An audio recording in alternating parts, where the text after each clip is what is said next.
अध्याय 10 असफलता का सशक्तिकरण। 27 सितंबर 2012 को मैं 30 रॉकफेलर सेंटर की दूसरी मंजिल पर एक अस्थायी जिम में 24 घंटे की अवधि में पुलअप के विश्व रिकॉर्ड को तोड़ने के लिए तैयार खड़ा था। वैसे भी यही योजना थी। Guinness book of world records के एक अधिकारी और मैट लॉयर, हाँ वह बकवास आदमी, के साथ सवाना गुथरी वहाँ थीं।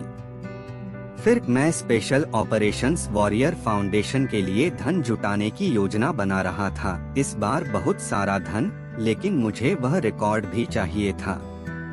इसे पाने के लिए मुझे अंडर परफॉर्म करना पड़ा। The today show spotlight. मेरे दिमाग में 4020 पुलअप्स की संख्या थी। अतिमानवीय लगता है ना? मेरे साथ भी किया, जब तक कि मैंने इसे विच्छेदित नहीं किया और मुझे एहसास नहीं हुआ कि अगर मैं 24 घंटे तक हर मिनट में 6 पुलअप मार सकता हूँ तो मैं इसे चकनाचूर कर दूंगा। यह प्रत्येक मिनट में लगभग 10 सेकंड का प्रयास और 50 सेकंड का आराम है। यह आसान नहीं होगा, लेकिन मैंने जो काम किया उसे देखते हुए मैंने इसे संभव समझा। पिछले 5 से 6 महीनों में मैंने 40,000 से अधिक पुलअप किए हैं और एक और बड़ी चुनौती के सामने खड़े होने के लिए उत्साहित हूँ। मेरी दूसरी हृदय सर्जरी के बाद, तमाम उतार चढ़ाव के बाद, मुझे इसकी जरूरत थी। अच्छी खबर यह थी कि सर्जरी काम कर गई। मेरे जीवन में पहली बार मेरे हृदय की मांसपेशियां पूरी तरह से काम कर रही थीं और मुझे दौड़ने या सवारी करने की कोई जल्दी नहीं थी। मैं अपने ठीक होने के प्रति धैर्यवान था। नौसेना ने मुझे वैसे भी काम करने के लिए मंजूरी नहीं दी और सील्स में बने रहने के लिए मुझे एक गैर तैनाती योग्य गैर लड़ाकू नौकरी स्वीकार करनी पड़ी। एडमिरल विंटर्स ने मुझे 2 और वर्षों तक भर्ती में रखा और मैं सड़क पर रहा, अपनी कहानी को इच्छुक कानों के साथ साझा किया और दिल और दिमाग जीतने के लिए काम किया। लेकिन मैं वास्तव में वही करना चाहता था जिसके लिए मुझे प्रशिक्षित किया गया था, और वह है लड़ाई। मैंने बंदूक रेंज की यात्रा करके उस घाव को भरने की कोशिश की, लेकिन निशाने पर लगने से मुझे और भी बुरा महसूस हुआ। 2011 में 4 से अधिक वर्षों तक भर्ती रहने और दिल की समस्याओं के कारण विकलांग सूची में 2.5 साल बिताने के बाद मुझे अंततः फिर से ऑपरेशन करने के लिए चिकित्सकीय रूप से मंजूरी दे दी गई। एडमिरल विंटर्स ने मुझे जहां भी मैं जाना चाहता था भेजने की पेशकश की। वह मेरे बलिदानों और मेरे सपनों को जानता था और मैंने उसे बताया कि मेरा उसके साथ अधूरा काम था। डेल्टा। उन्होंने मेरे कागजात पर हस्ताक्षर किए और 5 साल के इंतजार के बाद मेरा दिन आ गया। भर्ती में मेरे काम के लिए सराहनीय सेवा पदक से सम्मानित किया गया।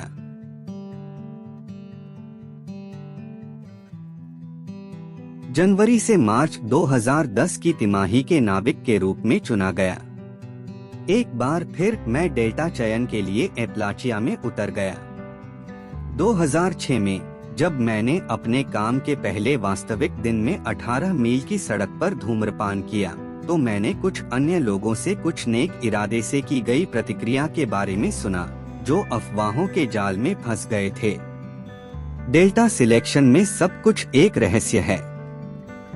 हाँ, स्पष्ट कार्य और प्रशिक्षण हैं, लेकिन कोई भी आपको यह नहीं बताता कि कार्य कितने लंबे हैं या होंगे। यहाँ तक कि 18 मील की दूरी भी मेरे अपने नेविगेशन के आधार पर सबसे अच्छा अनुमान था, और केवल कैडर ही जानते हैं कि वे अपने उम्मीदवारों का मूल्यांकन कैसे करते हैं। अफवाहों के अनुसार वे उस पहले रैंक का उपयोग आधार रेखा के रूप में यह गणना करने के लिए करते हैं कि प्रत्येक नेविगेशन कार्य में कितना समय लगना चाहिए। मतलब यदि आप कड़ी मेहनत करते हैं तो आप गलती की अपनी ही गुंजाइश खो देंगे। इस बार मेरे पास वह बुद्धि थी और मैं इसे सुरक्षित खेल सकता था और अपना समय ले सकता था, लेकिन मैं उन महान लोगों के बीच जाकर आधा अधूरा प्रयास करने वाला नहीं था। मैं और भी जोर से बाहर गया ताकि मैं यह सुनिश्चित कर सकूं कि उन्होंने मेरा सर्वश्रेष्ठ देखा, और मैंने अपना ही कोर्स रिकॉर्ड उस विश्वसनीय अफवाह के अनुसार 9 मिनट से तोड़ दिया। मुझसे यह सुनने के बजाय मैं उन लोगों में से एक के पास पहुंचा जो मेरे साथ डेल्टा सिलेक्शन में थे, और नीचे उसका प्रत्यक्ष विवरण है कि वह सामान कैसे गिरा। इससे पहले कि मैं रोड मार्च के बारे में बात करूं, मुझे इसके पहले के दिनों का थोड़ा संदर्भ देना होगा। सिलेक्शन में आने पर आपको पता नहीं होता कि क्या उम्मीद करनी है। हर कोई कहानियां सुनता है, लेकिन आपको पूरी तरह से समझ नहीं आता कि आप क्या करने वाले हैं। मुझे याद है कि मैं एक हवाई अड्डे पर बस का इंतजार कर रहा था और हर कोई बकवास कर रहा था। कई लोगों के लिए यह उन मित्रों का पुनर्मिलन है जिन्हें आपने वर्षों से नहीं देखा है। यहीं से आप सभी को आकार देना शुरू करते हैं।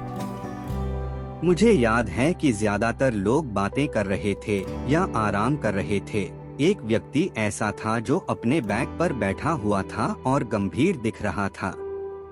वह व्यक्ति जिसके बारे में मुझे बाद में पता चला वह डेविड गोगिंस था। आप शुरू से ही बता सकते हैं कि वह अंत में उन लोगों में से एक होगा। एक धावक होने के नाते मैंने उसे पहचान लिया, लेकिन पहले कुछ दिनों के बाद तक वास्तव में यह सब एक साथ नहीं हुआ। ऐसी कई घटनाएं हैं जिनके बारे में आप जानते हैं कि आपको पाठ्यक्रम शुरू करने के लिए ही करना होगा। उनमें से एक है रोड मार्च विशिष्ट दूरियों में जाने के बिना। मुझे पता था कि यह काफी दूर होने वाला है, लेकिन मैं सहज था। इसका अधिकांश भाग चला रहे हैं। चयन में आने पर मैं अपने करियर के अधिकांश समय विशेष बलों में रहा, और यह दुर्लभ था जब कोई रोड मार्च में मुझसे पहले समाप्त हो गया। मैं अपनी पीठ पर एक रैक के साथ सहज था। जब हमने शुरुआत की तो थोड़ी ठंड थी और बहुत अंधेरा था, और जैसे ही हमने उड़ान भरी मैं सामने था, जहां मैं सबसे अधिक आरामदायक था। पहले चौथाई मील के भीतर एक आदमी मेरे पास आया। मैंने मन में सोचा किसी भी तरह वह उस गति को बनाए नहीं रख सकता, लेकिन मैं देख सकता था कि उसके हेडलैम्प की रोशनी लगातार दूर जा रही थी। मैंने सोचा कि रास्ते में उसे कुचलने के बाद मैं उसे कुछ मील बाद देखूंगा। इस विशेष रोड मार्च पाठ्यक्रम को क्रूर होने की प्रतिष्ठा प्राप्त है। वहाँ एक पहाड़ी थी। जब मैं ऊपर जा रहा था तो मैं लगभग मेरे सामने पहुंचकर जमीन को छू सकता था। वह इतनी खड़ी थी। इस समय मेरे सामने केवल एक ही आदमी था और मैंने पैरों के निशान देखे जो मेरी लंबाई से दोगुने लंबे थे। मैं आश्चर्यचकित था। मेरा सटीक विचार था, यह सबसे पागलपन भरी गंदगी है जो मैंने देखी है। वह आदमी इस पहाड़ी पर भाग गया। अगले कुछ घंटों में मैं उम्मीद कर रहा था कि मैं एक कोने में आऊंगा और उसे सड़क के किनारे पड़ा हुआ पाऊंगा, लेकिन ऐसा कभी नहीं हुआ। एक बार समाप्त होने पर मैं अपना सामान रख रहा था और मैंने डेविड को बाहर घूमते देखा। वह काफी समय से किया जा रहा था। हालांकि चयन एक व्यक्तिगत घटना है, वह सर्वोच्च 5 देने वाले और कहने वाले पहले व्यक्ति थे। अच्छा काम। दिनांक 06/25/2018 को एक ईमेल में। उस प्रदर्शन ने मेरे चयन वर्ग के लोगों से कहीं अधिक प्रभाव छोड़ा। मैंने हाल ही में एक अन्य सील हॉक से सुना कि सेना के कुछ लोग जिनके साथ उसने तैनाती के दौरान काम किया था, अभी भी उस रैक के बारे में बात कर रहे थे, लगभग जैसे कि यह एक शहरी किंवदंती है। वहां से मैंने कक्षा के शीर्ष पर या उसके निकट डेल्टा सिलेक्शन को पार करना जारी रखा। मेरा भूमि नेविगेशन कौशल पहले से बेहतर था, लेकिन इसका मतलब यह नहीं है कि यह आसान था। सड़कें सीमा से बाहर थीं, कोई समतल जमीन नहीं थी, और कई दिनों तक हम 0 से नीचे के तापमान में खड़ी ढलानों पर ऊपर नीचे झाड़ियों में घूमते रहे, रास्ता बिंदु लेते रहे, नक्शे पढ़ते रहे और अनगिनत चोटियां और चित्र बनाते रहे जो सभी एक जैसे दिखते थे। हम घने झाड़ियों और गहरे बर्फीले किनारों से होकर गुजरे, बर्फीली खाड़ियों से होकर गुजरे और ऊंचे पेड़ों के शीतकालीन कंकालों को स्लैलोम किया। यह दर्दनाक, चुनौतीपूर्ण और बहुत सुंदर था, और मैं इसे पी रहा था, हर परीक्षण को कुचल रहा था जो वे कल्पना कर सकते थे। डेल्टा सिलेक्शन के दूसरे से आखिरी दिन मैंने अपने पहले 4 अंक हमेशा की तरह तेजी से हासिल किए। अधिकांश दिनों में हिट करने के लिए कुल मिलाकर 5 वे पॉइंट होते थे, इसलिए जब मुझे अपना 5वां स्थान मिला, मैं आत्मविश्वास से परे था। मेरे दिमाग में मैं काला डेनियल बून था। मैंने अपनी बात पक्की कर ली और एक और तीव्र स्तर पर पहुंच गया। विदेशी इलाके में नेविगेट करने का एक तरीका बिजली लाइनों को ट्रैक करना है, और मैं देख सकता हूं कि दूरी में उन लाइनों में से एक सीधे मेरे 5वें और अंतिम बिंदु तक जाती है। मैंने देश भर में भाग दौड़ की, रेखा का पता लगाया, अपने चेतन मन को बंद कर दिया और आगे के सपने देखना शुरू कर दिया। मुझे पता था कि मैं अंतिम परीक्षा में सफल होने जा रहा हूँ। 40 मील की भूमि नेविगेशन, जो मुझे पिछली बार भी करने का मौका नहीं मिला था क्योंकि 2 दिन पहले मेरे टखने में चोट लग गई थी। मैंने अपनी स्नातक स्तर की पढ़ाई को पहले से ही समाप्त मान लिया था, और उसके बाद मैं फिर से एक विशिष्ट इकाई में दौड़ूंगा और बंदूक चलाऊंगा। जैसे ही मैंने इसकी कल्पना की, यह और भी अधिक वास्तविक हो गया, और मेरी कल्पना मुझे एपलाचियन पर्वत से बहुत दूर ले गई। बिजली आपूर्ति का पालन करने की बात यह है कि बेहतर होगा कि आप यह सुनिश्चित कर लें कि आप सही लाइन पर हैं। मेरे प्रशिक्षण के अनुसार मुझे लगातार अपने मानचित्र की जांच करनी थी, ताकि यदि मैंने कोई गलत कदम उठाया तो मैं फिर से समायोजित हो सकता था और बहुत अधिक समय बर्बाद किए बिना सही दिशा में जा सकता था। लेकिन मैं इतना अधिक आत्मविश्वास में था कि मैं ऐसा करना भूल गया, और मैंने बैकस्टॉप का चार्ट भी नहीं बनाया। जब तक मैं कल्पना लोक से जागा, मैं अपने रास्ते से भटक चुका था और लगभग सीमा से बाहर हो चुका था। मैं घबराहट की स्थिति में चला गया, मानचित्र पर अपना स्थान पाया, उसे दाहिनी बिजली लाइन तक पहुंचाया, पहाड़ की चोटी तक तेजी से दौड़ा और अपने 5वें बिंदु तक पूरे रास्ते दौड़ता रहा। ड्रॉप डेड टाइम तक मेरे पास अभी भी 90 मिनट थे, लेकिन जब मैं अगले हम्बी के करीब पहुंचा तो मैंने देखा कि एक और आदमी मेरी ओर वापस आ रहा है। आप कहां जा रहे थे? मैंने जॉगिंग करते हुए पूछा। उन्होंने कहा, मैं अपने 6ठे बिंदु पर पहुंच गया हूं। अरे, आज 5 अंक नहीं हैं। नहीं, आज 6 बज रहे हैं, भाई। मैंने अपनी घड़ी चेक की। उनके समय बताने से पहले मेरे पास 40 मिनट से कुछ अधिक का समय था। मैं हुम्बे पहुंचा, चेकअप पॉइंट 6 के निर्देशांक लिए और मानचित्र का अध्ययन किया। मेरी बकवास के लिए धन्यवाद। मेरे पास 2 स्पष्ट विकल्प थे। मैं नियमों के अनुसार खेल सकता हूं और ड्रॉप डेड टाइम मिस कर सकता हूं, या मैं नियमों को तोड़ सकता हूं, अपने निपटान में सड़कों का उपयोग कर सकता हूं और खुद को एक मौका दे सकता हूं। मेरी तरफ से एक बात यह थी कि विशेष अभियानों में वे एक सोच विचार करने वाले निशानेबाज, एक सैनिक को पुरस्कार देते हैं जो किसी उद्देश्य को पूरा करने के लिए कुछ भी करने को तैयार हो। मैं बस यही आशा कर सकता था कि वे मुझ पर दया करेंगे। मैंने साजिश रची, सर्वोत्तम संभव मार्ग और बकवास शुरू कर दी। मैंने जंगलों को पार किया, सड़कों का इस्तेमाल किया, और जब भी मैंने निकट दूरी पर किसी ट्रक की गड़गड़ाहट सुनी तो मैं छिप गया। आधे घंटे बाद एक और पर्वत के शिखर पर मैं 6ठा बिंदु, हमारी समाप्ति रेखा देख सका। मेरी घड़ी के अनुसार मेरे पास 5 मिनट बचे थे। मैं तेजी से नीचे की ओर उड़ गया और 1 मिनट में बेहोश हो गया। जैसे ही मेरी सांसें थमी, हमारे दल को विभाजित कर दिया गया और 2 अलग अलग हम्बीज के ढके हुए बिस्तरों में लाद दिया गया। पहली नजर में मेरे लोगों का समूह काफी संतुलित लग रहा था, लेकिन यह देखते हुए कि मुझे कब और कहां से 6ठा अंक प्राप्त हुआ, उस स्थान के प्रत्येक कैडर को यह जानना था कि मैंने प्रोटोकॉल का उल्लंघन किया है। मुझे नहीं पता था कि क्या सोचूं। क्या मैं अभी भी अंदर था या बाहर हो गया था? डेल्टा सिलेक्शन में यह सुनिश्चित करने का एक तरीका है कि आप बाहर हैं यदि आप दिन भर के काम के बाद गति में बाधा महसूस करते हैं। स्पीड बम्प का मतलब है कि आप बेस पर वापस आ गए हैं और आप जल्दी घर जा रहे हैं।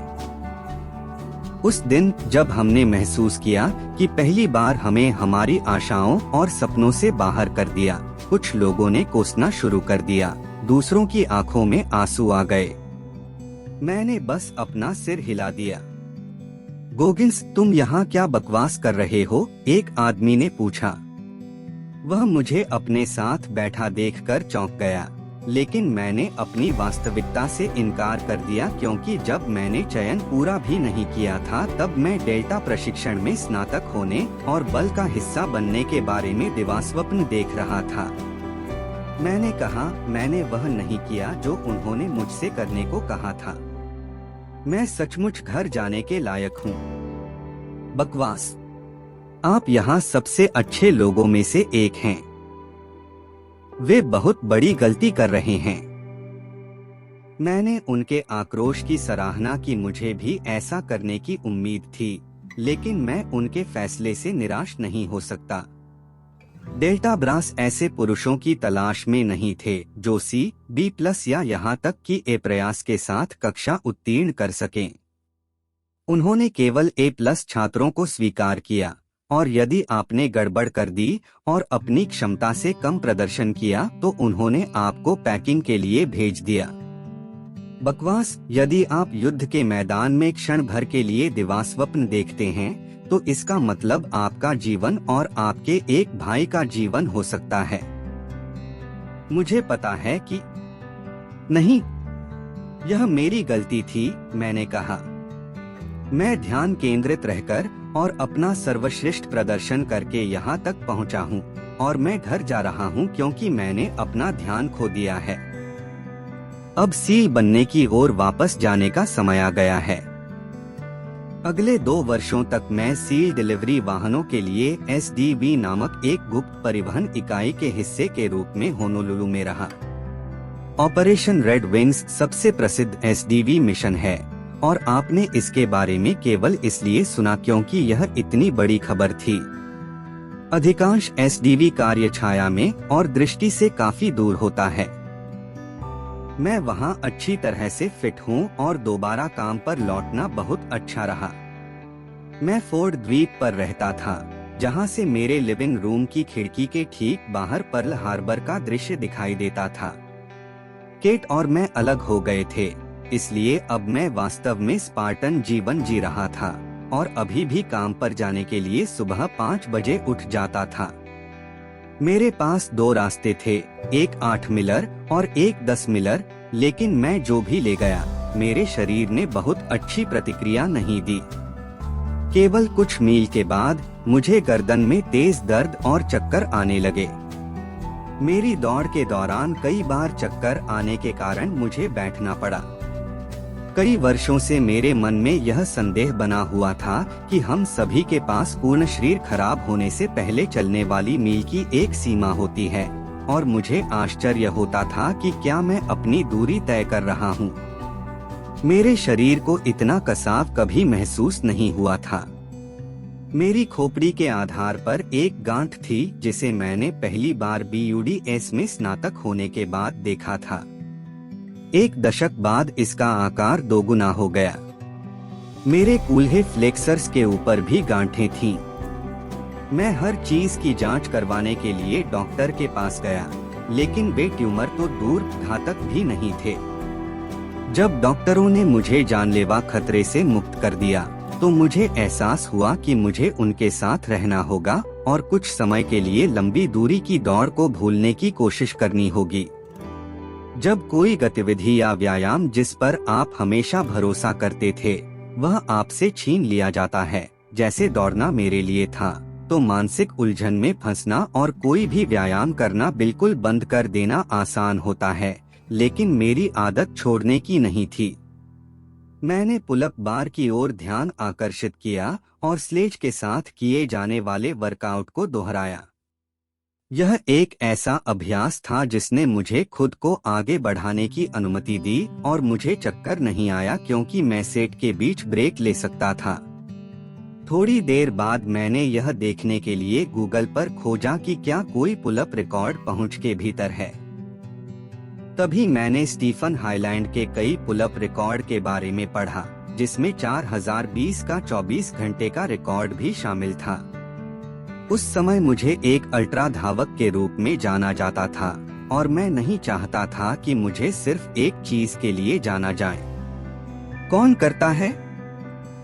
किसी ने भी मेरे बारे में हरफन मौला एथलीट के रूप में नहीं सोचा था और यह रिकॉर्ड उस गतिशीलता को बदल सकता है।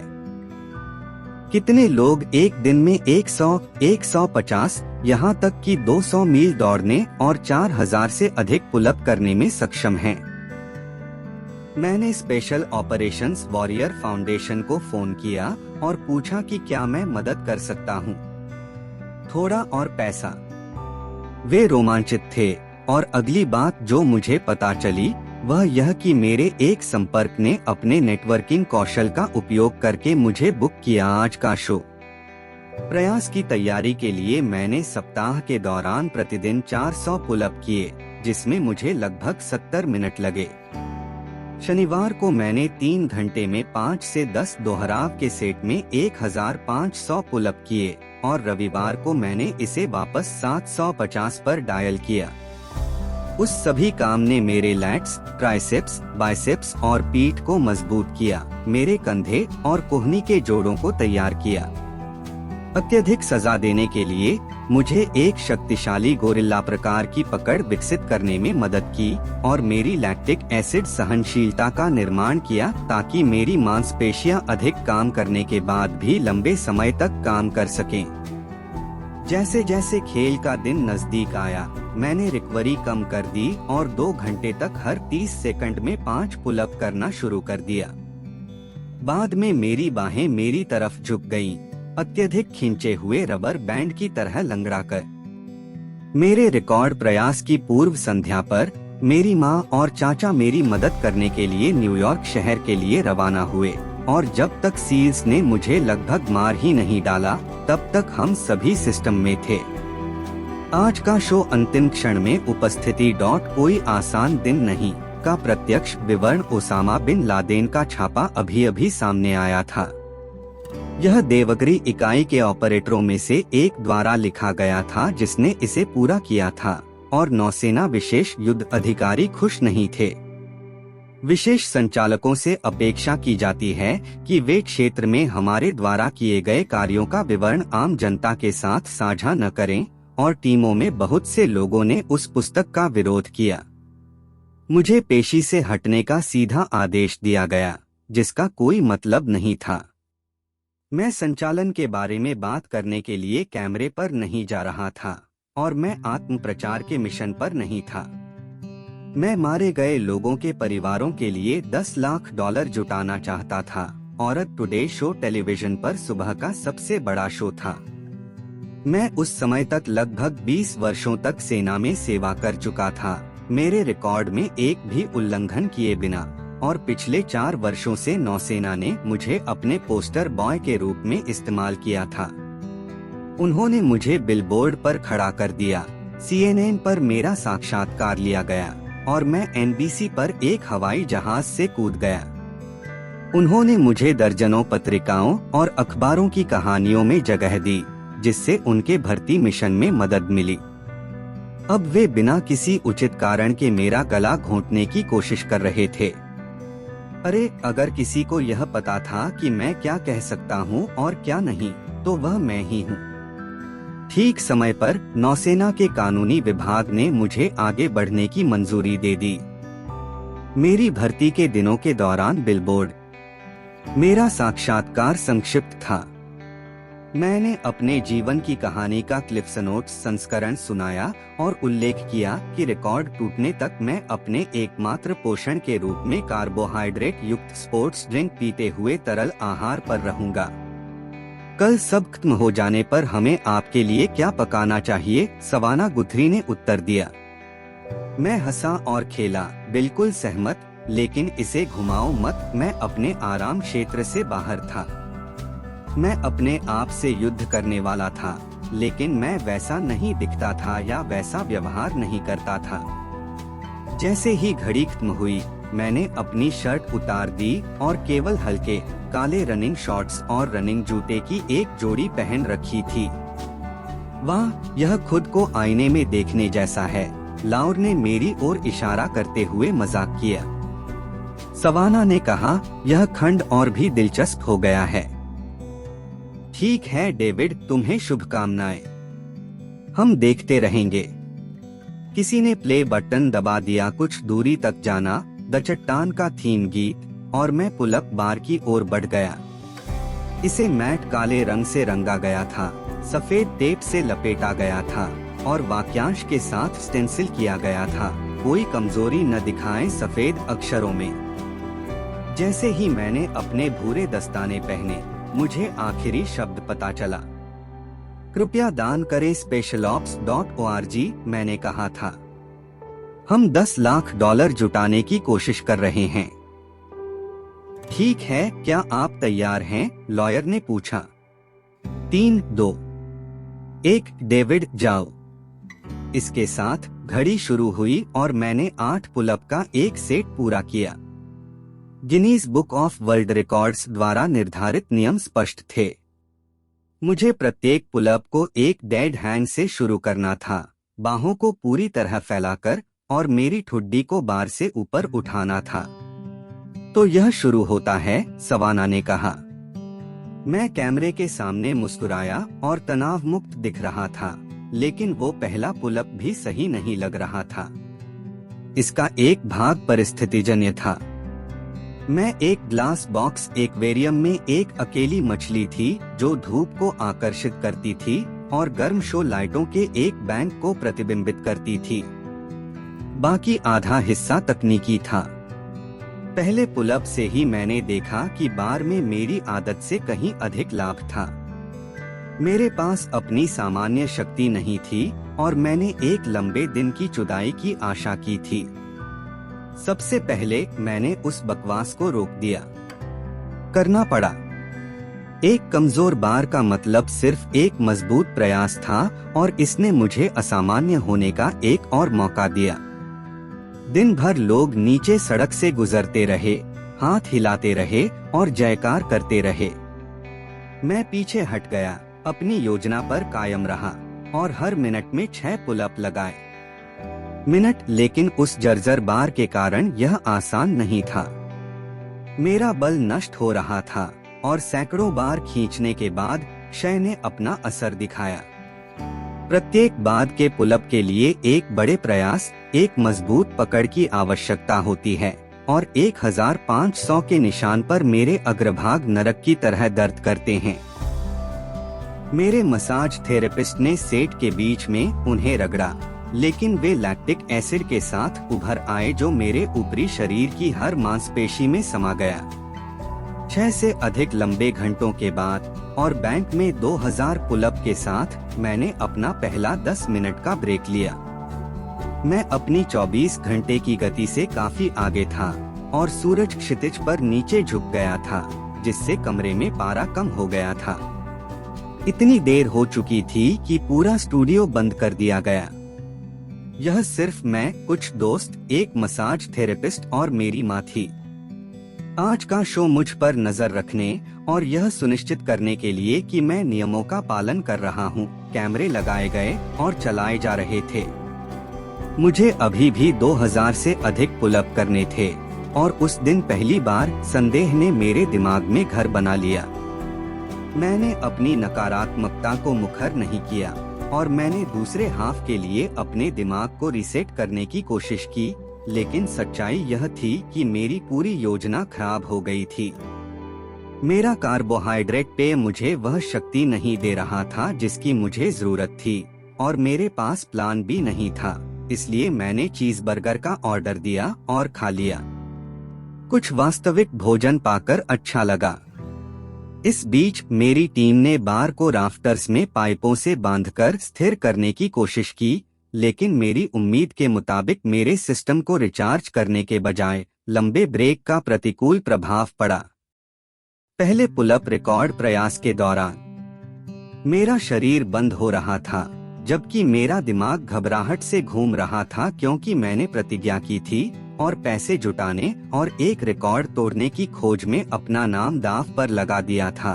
और मुझे पहले से ही पता था कि इस धरती पर मेरे लिए ऐसा करने का कोई रास्ता नहीं है। इसे पूरा करने में सक्षम अन्य 500 पुलअप्स करने में मुझे 5 घंटे लगे, यानी प्रति मिनट औसतन 2 पुलअप्स से कम।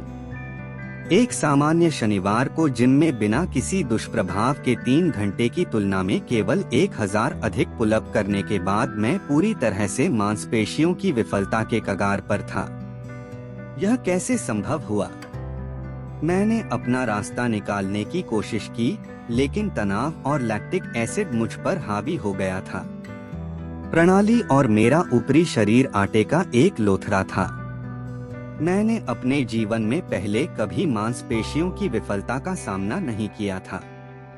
मैं BUD/S में टूटे पैरों पर दौड़ा, टूटे पैरों पर लगभग 100 मील दौड़ा और अपने दिल में छेद के साथ दर्जनों शारीरिक करतब पूरे किए। लेकिन देर रात NBC टावर की दूसरी मंजिल पर मैंने प्लग खींच लिया। अपने 2500वें पुलअप के बाद मैं मुश्किल से अपने हाथों को इतना ऊपर उठा सका कि बार को पकड़ सकूं। इसे अपनी ठुड्डी से साफ करना तो दूर की बात है, और वैसे ही यह खत्म हो गया। सवाना और मैट के साथ कोई उत्सवपूर्ण नाश्ता नहीं होगा, बिल्कुल भी जश्न नहीं मनाया जाएगा। मैं असफल हो गया और मैं लाखों लोगों के सामने असफल हो गया। तो क्या मेरा सिर शर्म और दुख से झुक गया? भाड़ में जाओ नहीं। मेरे लिए असफलता भविष्य की सफलता की सीढ़ी मात्र है। अगली सुबह मेरा फोन खराब हो रहा था, इसलिए मैंने उसे अपने होटल के कमरे में छोड़ दिया और सेंट्रल पार्क में दौड़ने चला गया। मैंने जो अच्छा किया था और जहां मैं चूक गया था, वहां वापस जाने के लिए मुझे किसी भी प्रकार का ध्यान भटकाने और पर्याप्त समय की आवश्यकता नहीं थी। सेना में प्रत्येक वास्तविक दुनिया के मिशन या क्षेत्र अभ्यास के बाद हम आफ्टर एक्शन रिपोर्ट AAR भरते हैं, जो लाइव शव परीक्षण के रूप में काम करते हैं। परिणाम की परवाह किए बिना हम उन्हें करते हैं, और यदि आप मेरी तरह विफलता का विश्लेषण कर रहे हैं तो AAR बिल्कुल महत्वपूर्ण है। क्योंकि जब आप अज्ञात क्षेत्र में जा रहे होते हैं तो वहां पढ़ने के लिए कोई किताबें नहीं होती, देखने के लिए कोई YouTube निर्देशात्मक वीडियो नहीं होता। मुझे जो पढ़ना था वह सब मेरी गलतियां थीं, और मैंने सभी चरों पर विचार किया। सबसे पहले तो मुझे उस शो में कभी नहीं जाना चाहिए था। मेरी प्रेरणा ठोस थी। जागरूकता बढ़ाने और फाउंडेशन के लिए धन जुटाने का प्रयास करना एक अच्छा विचार था, और जबकि मुझे आशा थी कि राशि जुटाने के लिए जोखिम की आवश्यकता थी, पहले पैसे के बारे में सोचकर हमेशा एक बुरा विचार, मैं कार्य पर ध्यान केंद्रित नहीं कर रहा था, उपलब्ध। इस रिकॉर्ड को तोड़ने के लिए मुझे एक इष्टतम वातावरण की आवश्यकता थी, और उस एहसास ने मुझे एक आश्चर्यजनक हमले की तरह चकित कर दिया। मैंने अंदर जाकर रिकॉर्ड का पर्याप्त सम्मान नहीं किया। मैंने सोचा कि मैं इसे एक पिकअप ट्रक के पीछे लगे जंग लगे बार पर ढीले झटके के साथ तोड़ सकता था। इसलिए भले ही मैंने खेल के दिन से पहले 2 बार का परीक्षण किया, लेकिन ऐसा कभी नहीं हुआ। बदलाव करने के लिए मुझे काफी परेशान किया, और विस्तार पर ध्यान और ध्यान की कमी के कारण मुझे अमरता का मौका गंवाना पड़ा। कमरे के अंदर और बाहर बहुत सारे चुलबुले दिखने वाले लोग भी थे, जो सेट के बीच तस्वीरें लेने के लिए पूछ रहे थे। यह सेल्फी युग की शुरुआत थी, और उस बीमारी ने निश्चित रूप से मेरे सुरक्षित स्थान पर आक्रमण कर दिया। जाहिर है मेरा ब्रेक बहुत लंबा था। मुझे लगा कि मालिश सूजन और लैक्टिक एसिड के निर्माण को रोक देगी, लेकिन मैं इसके बारे में भी गलत थी, और मुझे ऐंठन को रोकने के लिए अधिक नमक की गोलियां लेनी चाहिए थीं। मेरे प्रयास से पहले नफरत करने वालों ने मुझे ऑनलाइन पाया और मेरी विफलता की भविष्यवाणी की, लेकिन मैंने उन्हें नजरअंदाज कर दिया और पूरी तरह से ऐसा नहीं किया। अपनी नकारात्मकता में छुपी कड़वी सच्चाइयों को आत्मसात करें। मैंने सोचा, जब तक मैंने कड़ी मेहनत की, रिकॉर्ड मेरा होगा, और परिणाम स्वरूप मैं उतनी अच्छी तरह से तैयार नहीं था जितना मुझे होना चाहिए था। आप अज्ञात कारकों के लिए तैयारी नहीं कर सकते हैं, लेकिन यदि आपके पास गेम से पहले बेहतर फोकस है, तो आपको 10 के बजाय केवल 1 या 2 से ही निपटना होगा। न्यूयॉर्क में बहुत सारे बुलबुले उठते हैं और अज्ञात कारक आमतौर पर संदेह का कारण बनते हैं। इसके बाद मैं अपने नफरत करने वालों से आमने सामने मिला और स्वीकार किया कि गलती की मेरी गुंजाइश कम थी। मेरा वजन 210 पाउंड था, जो उस रिकॉर्ड को तोड़ने की कोशिश करने वाले किसी भी अन्य व्यक्ति की तुलना में बहुत अधिक था, और मेरी विफलता की संभावना अधिक थी। मैंने 2 सप्ताह तक पुल-अप बार को नहीं छुआ, लेकिन एक बार होनोलुलु में मैंने अपने घर के जिम में सेट पर हथौड़ा चलाया और बार में अंतर सही तरीके से देखा। फिर भी मुझे उस ढीले बार पर सब कुछ दोष देने के प्रलोभन का विरोध करना पड़ा, क्योंकि संभावना यह थी कि एक मजबूत बार अतिरिक्त 1521 पुल-अप में तब्दील नहीं होगा। मैंने जिम्नास्ट चौक, दस्ताने और टेपिंग सिस्टम पर शोध किया। मैंने नमूना लिया और प्रयोग किया। इस बार मैं सेट के बीच ठंडक पाने के लिए बार के नीचे एक पंखा सेट चाहता था, और मैंने अपना पोषण बदल दिया। ऐंठन को रोकने के लिए शुद्ध कार्ब्स को खत्म करने के बजाय मैंने कुछ प्रोटीन और केले शामिल किए। जब रिकॉर्ड बनाने का प्रयास करने के लिए स्थान चुनने का समय आया, तो मुझे पता था कि मुझे अपने मूल स्वरूप में वापस जाना होगा। इसका मतलब था चकाचौंध खोना और कालकोठरी में दुकान स्थापित करना। और नैशविले की यात्रा पर मुझे वही जगह मिली, मेरी माँ के घर से 1 मील की दूरी पर एक क्रॉसफिट जिम, जिसका मालिक नंदोर तमास्का नाम का एक पूर्व नौसैनिक था। कुछ बार ईमेल करने के बाद मैं उनसे मिलने के लिए क्रॉसफिट ब्रेंटवुड हिल्स गया। यह एक स्ट्रिप मॉल में स्थापित किया गया था, जो टारगेट से कुछ दरवाजे नीचे था, और इस जगह के बारे में कुछ भी आकर्षक नहीं था। इसमें काली चटाई का फर्श, चाक की बाल्टियां, लोहे के रैक और बहुत सारे कठिन काम करने वाले लोग थे। जब मैं अंदर गया, तो सबसे पहले मैंने पुल-अप बार को पकड़ा और उसे हिलाया। जैसा मैंने आशा की थी, उसे वैसे ही जमीन में गाड़ दिया गया। यहाँ तक कि बार में थोड़ा सा भी झुकाव होने पर मुझे सेट के मध्य में अपनी पकड़ को समायोजित करने की आवश्यकता होगी, और जब आपका लक्ष्य 4021 पुल-अप होता है, तो सभी छोटे छोटे मूवमेंट व्यर्थ ऊर्जा के भंडार में जमा हो जाते हैं, जो भारी पड़ता है। यह वही है जो मुझे चाहिए, मैंने बार पकड़ते हुए कहा। हाँ, नंदोर ने कहा।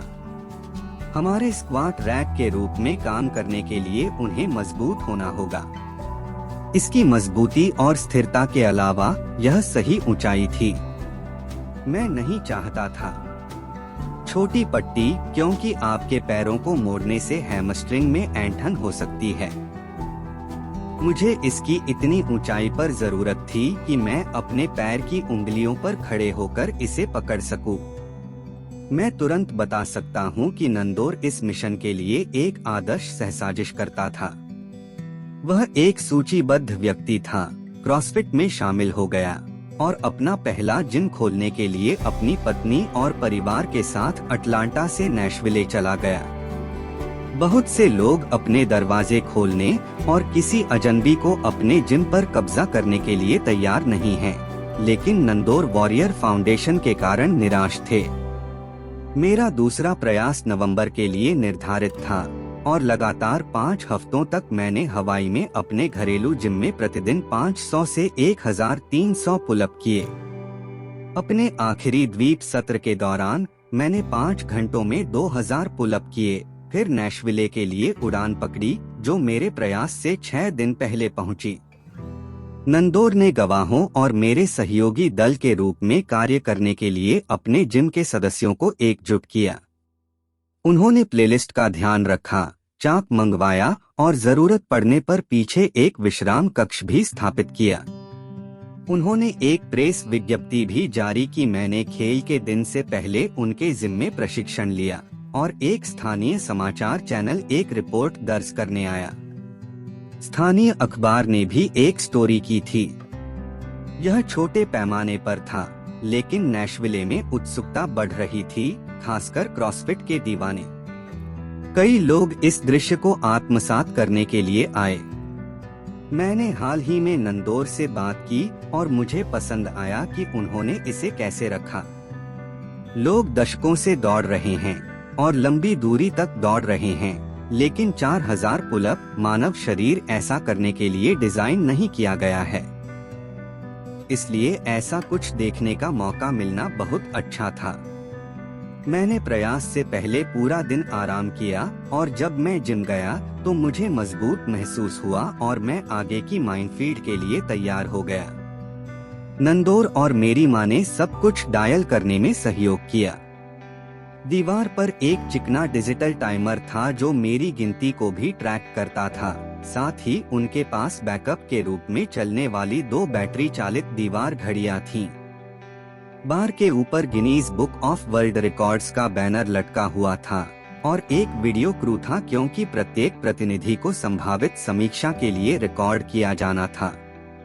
मेरा टेप सही था, मेरे दस्ताने एकदम सही हैं। बार मजबूत था और जब मैंने शुरुआत की तो मेरा प्रदर्शन विस्फोटक था। संख्याएं वही रहीं। मैं हर मिनट 6 पुलअप्स का लक्ष्य रख रहा था और पहले 10 सेटों के दौरान मैं छाती से ऊपर उठ गया। फिर मुझे अनावश्यक हलचल और बर्बाद ऊर्जा को कम करने के लिए अपना गेम प्लान याद आया। अपने शुरुआती प्रयास में मुझे अपनी ठुड्डी को बार के ठीक ऊपर लाने का दबाव महसूस हुआ, लेकिन हालांकि वह सारी अतिरिक्त जगह एक अच्छे प्रदर्शन के लिए बनी, लेकिन इससे मुझे इतना बड़ा रिकॉर्ड हासिल करने में मदद नहीं मिली और नहीं होगी। इस बार मैंने खुद से कहा कि मैं अपनी ठुड्डी से बार को बमुश्किल साफ करूं और पुलअप्स के अलावा किसी और चीज के लिए अपनी बाहों और हाथों का इस्तेमाल न करूं। न्यूयॉर्क की तरह अपनी पानी की बोतल तक पहुंचने के बजाय मैंने उसे लकड़ी के बक्सों, जिस तरह का बक्सा कूदने के लिए इस्तेमाल किया जाता है, के ढेर पर रख दिया। इसलिए मुझे बस उसे पलटना था और एक स्ट्रॉ के माध्यम से अपना पोषण चूसना था। पहले घूंट ने मुझे अपनी पुलअप गति को वापस डायल करने के लिए प्रेरित किया और तब से मैं अनुशासित रहा, क्योंकि मैंने संख्याओं को ढेर कर दिया। मैं अपने खेल पर कायम था और पूरी तरह आश्वस्त था। मैं सिर्फ 4020 पुलअप के बारे में नहीं सोच रहा था, मैं पूरे 24 घंटे जाना चाहता था। अगर मैंने ऐसा किया तो 5000 संभव था या 6000 भी। मैं अत्यधिक सतर्क रहा, किसी भी शारीरिक समस्या की तलाश में रहा जो सामने आ सकती थी और प्रयास को विफल कर सकती थी। लगभग 4 घंटे और 1300 पुलअप के बाद, जब तक मेरे हाथों में छाले पड़ने नहीं लगे, तब तक सब कुछ सुचारू था। सेट के बीच में मेरी माँ ने मुझे सेकेंड स्किन से मारा ताकि मैं कट्स के शीर्ष पर रह सकूं। यह मेरे लिए एक नई समस्या थी और मुझे अपने प्रयास से पहले सोशल मीडिया पर पढ़ी गई सभी संदेहास्पद टिप्पणियां याद आईं। उन्होंने कहा मेरी बाहें बहुत लंबी थीं, मेरा वजन बहुत ज्यादा था, मेरा फॉर्म आदर्श नहीं था, मैंने अपने हाथों पर बहुत अधिक दबाव डाला। मैंने उस आखिरी टिप्पणी को नजरअंदाज कर दिया था, क्योंकि मेरे पहले प्रयास के दौरान मुझे हथेली संबंधी कोई समस्या नहीं थी, लेकिन अपने दूसरे प्रयास के बीच में मुझे एहसास हुआ कि ऐसा इसलिए था क्योंकि पहले बार में बहुत कुछ था। इस बार मेरे पास अधिक स्थिरता और शक्ति थी, लेकिन समय के साथ उस हार्डस बार ने नुकसान पहुंचाया। फिर भी मैंने मेहनत की और 1700 पुलअप्स के बाद मेरी बाहों में दर्द होने लगा और जब मैंने अपनी बाहें मोड़ी तो मेरी बाइसेप्स में भी दर्द होने लगा। मुझे अपने पहले दौर की वे अनुभूतियां याद आ गईं। यह ऐंठन की शुरुआत थी, इसलिए सेट के बीच मैंने नमक की गोलियां खाई और 2 केले खाए और इससे मेरी मांसपेशियों की परेशानी कम हो गई। मेरी हथेलियां लगातार खराब होती जा रही थीं। 150 पुलअप के बाद मैं उन्हें अपने दस्तानों के नीचे बीच में बंटता हुआ महसूस कर सकता था। मैं जानता था कि मुझे रुकना चाहिए और समस्या को ठीक करने का प्रयास करना चाहिए, लेकिन मैं यह भी जानता था कि इससे मेरा शरीर अकड़ सकता है और बंद हो सकता है। मैं एक साथ 2 आग से लड़ रहा था और नहीं जानता था कि पहले कहां हमला करूं। मैंने मिनट दर मिनट गति पर बने रहने का विकल्प चुना और इस बीच विभिन्न समाधानों के साथ प्रयोग किया। मैंने पहले 2 जोड़े दस्ताने पहने, फिर 3 जोड़े। मैंने अपने पुराने मित्र डक्ट टेप का सहारा लिया। मदद नहीं कि मैं बार को पैड में नहीं लपेट सकता था क्योंकि यह गिनीज नियमों के विरुद्ध था। लड़ाई में बने रहने के लिए मैं बस कुछ भी और सब कुछ करने की कोशिश कर सकता था। 10 घंटे के प्रयास में मैं एक दीवार से टकरा गया। मुझे 1 मिनट में 3 बार पुलअप करना पड़ता था। मिनट। दर्द असहनीय था और मुझे कुछ राहत की जरूरत थी। मैंने अपना दाहिना दस्ताना उतार दिया। इसके साथ ही त्वचा की परतें उतर गईं। मेरी हथेली कच्चे हैमबर्गर जैसी लग रही थी। मेरी मां ने एक डॉक्टर मित्र रेजिना को बुलाया जो पास में ही रहती थी और हम दोनों उसका इंतजार करने और मेरे रिकॉर्ड प्रयास को बचाने की कोशिश करने के लिए पीछे के कमरे में चले गए। जब रेजिना आई तो उसने स्थिति का मूल्यांकन किया, एक सिरिंज निकाली, उसमें लोकल एनेस्थेटिक डाला और सुई को मेरे दाहिने हाथ पर खुले घाव की ओर डुबोया। दूसरे पुलअप रिकॉर्ड प्रयास के दौरान मेरा हाथ उसने पलटकर देखा। मेरा दिल जोरों से धड़कने लगा। मेरी त्वचा का हर इंच पसीने से भर गया। मैं महसूस कर सकता था कि मेरी मांसपेशियां ठंडी हो रही हैं और अकड़ रही हैं, लेकिन मैंने सिर हिलाया, दूर हो गया और उसने सुई को गहराई में धंसा दिया। यह बहुत बुरा दर्द था, लेकिन मैंने अपनी प्रारंभिक चीख को अंदर ही दबा लिया। कोई कमजोरी मत दिखाओ मेरा आदर्श वाक्य बना रहा, लेकिन इसका मतलब यह नहीं था कि मैं मजबूत महसूस करता था। मेरी मां ने दूसरे शॉट की आशंका से मेरा बायां दस्ताना उतार दिया, लेकिन रेजिना मेरे बाइसेप्स में सूजन और मेरे अग्रभुजाओं में उभरी हुई ऐंठन की जांच करने में व्यस्त थी। आप ऐसे दिखते हैं जैसे आप रब्डोमायोलिसिस में हैं, डेविड, उसने कहा। तुम्हें जारी नहीं रखना चाहिए। यह खतरनाक है। मुझे नहीं पता था कि वह किस बकवास के बारे में बात कर रही थी, इसलिए उसने बात तोड़ दी। एक ऐसी घटना होती है जो तब घटित होती है जब एक मांसपेशी समूह पर बहुत लंबे समय तक बहुत अधिक मेहनत की जाती है। मांसपेशियों में ग्लूकोज की कमी हो जाती है और वे टूट जाती हैं, जिससे मायोग्लोबिन, एक रेशेदार प्रोटीन जो मांसपेशियों में ऑक्सीजन को संग्रहित करता है, रक्त प्रवाह में लीक हो जाता है। जब ऐसा होता है तो उन सभी प्रोटीनों को फिल्टर करना किडनी पर निर्भर होता है और यदि वे अभिभूत हो जाते हैं तो वे बंद हो जाते हैं। लोग रब्दों से मर सकते हैं, उसने कहा। मेरे हाथ पीड़ा से कांपने लगे। मेरी मांसपेशियां अकड़ रही थीं और जोखिम इससे अधिक नहीं हो सकता था। कोई भी तर्कसंगत व्यक्ति टालमटोल कर देता, लेकिन मैं सुन सकता था। कुछ दूरी तक जाना स्पीकर से आवाज आ रही थी और मुझे पता था कि यह मेरा 14वां दौर था। मुझे काटो, मिक पल। बकवास तर्कसंगता।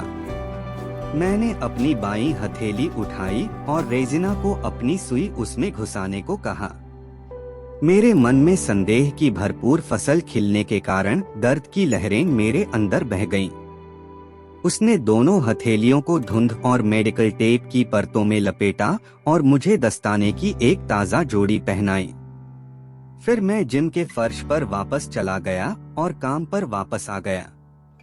मैं 2900 पर था और जब तक मैं लड़ाई में रहा, मुझे अब भी विश्वास था कि कुछ भी संभव है। मैंने 2 घंटे तक मिनट पर 2 और 3 का सेट किया, लेकिन ऐसा महसूस हुआ जैसे मैं एक लाल गर्म पिघलती हुई छड़ी को पकड़ रहा था, जिसका मतलब था कि मुझे बार को पकड़ने के लिए अपनी उंगलियों का उपयोग करना पड़ रहा था। पहले मैंने 4 अंगुलियों का उपयोग किया, फिर 3 का। मैं 100 और पुलअप करने में सक्षम था, फिर 100 और। घंटे बीत गए, मैं करीब आ गया, लेकिन मेरे शरीर की हालत खराब होने के कारण टूटना आसन्न था। मैंने अपनी कलाइयों को बार के ऊपर लटकाकर पुलअप के कई सेट लगाए। यह असंभव लगता है, लेकिन मैं तब तक कामयाब रहा जब तक सुन्न करने वाले एजेंटों ने काम करना बंद नहीं कर दिया। फिर अपनी उंगलियां मोड़ने पर भी मुझे ऐसा लगा जैसे मैं अपने हाथ पर किसी तेज चाकू से वार कर रहा हूँ। 3200 पुलअप्स ग्रहण करने के बाद मैंने गणित पर काम किया और महसूस किया कि अगर मैं एक के 800 सेट कर सकता हूँ, तो रिकॉर्ड तोड़ने में 13 घंटे लगेंगे और मैं बस घड़ी को हरा दूंगा। मैं 45 मिनट तक चला। दर्द बहुत ज्यादा था और कमरे में माहौल आशावादी से उदासी में बदल गया। मैं अभी भी यथासंभव कम कमजोरी दिखाने की कोशिश कर रहा था, लेकिन स्वयंसेवकों ने मुझे अपने दस्तानों और पकड़ के साथ गड़बड़ी करते हुए देखा और उन्हें पता चल गया कि कुछ बहुत गलत है। जब मैं दूसरी बार पुनः एकत्रित होने के लिए पीछे गया, तो मैंने एक सामूहिक आह सुनी जो कयामत जैसी लग रही थी। रेजिना और मेरी माँ ने मेरे हाथों पर लगे टेप को खोल दिया और मुझे अपना मांस केले की तरह छिलता हुआ महसूस हुआ। दोनों हथेलियां त्वचा की ओर खुली हुई थीं, जहां हमारी नसें स्थित होती हैं। अकिलिस के पास उसकी एड़ी थी और जब पुलअप की बात आती थी तो मेरा उपहार और मेरी पूर्ववत्ता मेरे हाथ थे। संदेह करने वाले सही थे। मैं उन हल्के सुंदर पुलअप लोगों में से एक नहीं था। मैं शक्तिशाली था और शक्ति मेरी पकड़ से आती थी, लेकिन अब मेरा हाथ किसी इंसान की तुलना में फिजियोलॉजी पुतले जैसा दिखने लगा। भावनात्मक रूप से मैं बर्बाद हो गया था, सिर्फ मेरी शारीरिक थकावट के कारण, या इसलिए नहीं कि मैं अपने लिए रिकॉर्ड नहीं बना सका, बल्कि इसलिए कि बहुत सारे लोग मदद के लिए आगे आए थे। मैंने नंदौर का जिम अपने हाथ में ले लिया था और मुझे लगा जैसे मैंने सभी को निराश कर दिया है। बिना कुछ कहे मैं और मेरी माँ पिछले दरवाजे से ऐसे निकल गए जैसे हम किसी अपराध स्थल से भाग रहे हों, और जब वह अस्पताल की ओर चली तो मैं सोचना बंद नहीं कर सका, मैं इससे बेहतर हूँ। जबकि नंदौर और उनकी टीम ने घड़ियां तोड़ दी, बैनर खोल दिए, चाक साफ कर दिया और उनके पुलअप बार से खूनी टेप हटा दिया, मैं और मेरी माँ ER वेटिंग रूम में कुर्सियों पर गिर गए। मैं अपने दस्तानों में से जो बचा था उसे पकड़े हुए था। ऐसा लग रहा था जैसे इसे OJ सिम्पसन अपराध स्थल से उठाया गया था, जैसे इसे खून में मिलाया गया हो। उसने मेरी ओर देखा और सिर हिलाया। ठीक है, उसने कहा, मुझे एक बात पता है। एक लंबे विराम के बाद मैं उसकी ओर मुड़ा। वह क्या है? आप ऐसा दोबारा करने वाले हैं। उसने मेरे मन की बात पढ़ ली। मैं पहले से ही अपनी लाइव शव परीक्षा कर रहा था और जैसे ही मेरे खून से सने हाथ इजाजत देते, कागज पर पूरा AAR लिख देता।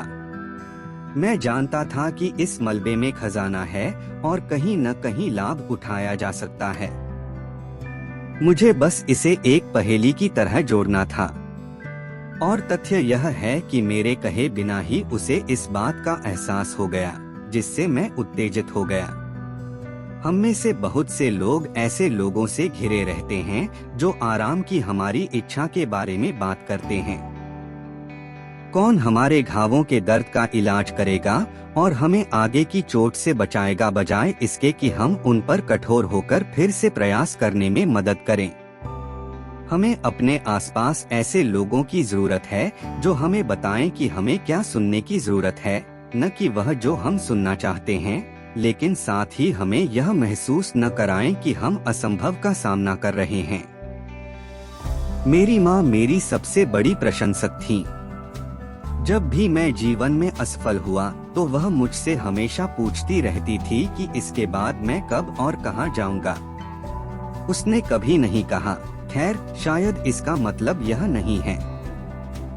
अधिकांश युद्ध हमारे ही मन में जीते या हारे जाते हैं, और जब हम मुश्किल स्थिति में होते हैं तो हम आम तौर पर अकेले नहीं होते हैं, और हमें हमारे साथ जुड़े व्यक्ति के दिल, दिमाग और संवाद की गुणवत्ता पर भरोसा रखने की आवश्यकता होती है। क्योंकि किसी बिंदु पर हमें अपना ध्यान केंद्रित और घातक बनाए रखने के लिए कुछ सशक्त शब्दों की आवश्यकता होगी। उस अस्पताल में अपने निजी फोक्सहोल में मैं संदेह में तैर रहा था। मैं 800 पुलअप कम कर सका और मुझे पता था कि 800 पुलअप कैसा लगता है। वह बहुत लंबा दिन है, लेकिन वहाँ कोई और नहीं था जिसके साथ मैं उस फॉक्सहोल में रहना चाहता था। चिंता मत करो, उसने कहा। जैसे ही हम घर पहुँचेंगे मैं उन गवाहों को बुलाना शुरू कर दूंगा। रोजर दैट, मैंने कहा। उन्हें बताएं कि मैं 2 महीने में उस बार में वापस आऊंगा। जीवन में असफलता के समान कोई भी उपहार अनदेखा या अपरिहार्य नहीं है। मेरे पास काफी कुछ है और मैंने उनका आनंद लेना सीख लिया है, क्योंकि यदि आप फोरेंसिक करते हैं तो आपको इस बारे में सुराग मिलेंगे कि कहां समायोजन करना है और अंततः अपना कार्य कैसे पूरा करना है। मैं मानसिक सूची के बारे में भी बात नहीं कर रहा हूँ। दूसरे प्रयास के बाद मैंने सब कुछ लंबे समय तक लिखा, लेकिन स्पष्ट मुद्दे मेरी पकड़ से शुरुआत नहीं की। प्रारंभ में मैंने उन सभी चीजों पर विचार मंथन किया जो अच्छी रहीं, क्योंकि हर विफलता में बहुत सारी अच्छी चीजें हुई होंगी और हमें उन्हें स्वीकार करना चाहिए। नैशविले प्रयास का सबसे अच्छा निष्कर्ष नंदोर का स्थान था। उनका जिम का कालकोठरी मेरे लिए एकदम सही माहौल था। हाँ, मैं सोशल मीडिया पर हूँ और समय समय पर सुर्खियों में रहता हूँ, लेकिन मैं हॉलीवुड का व्यक्ति नहीं हूँ।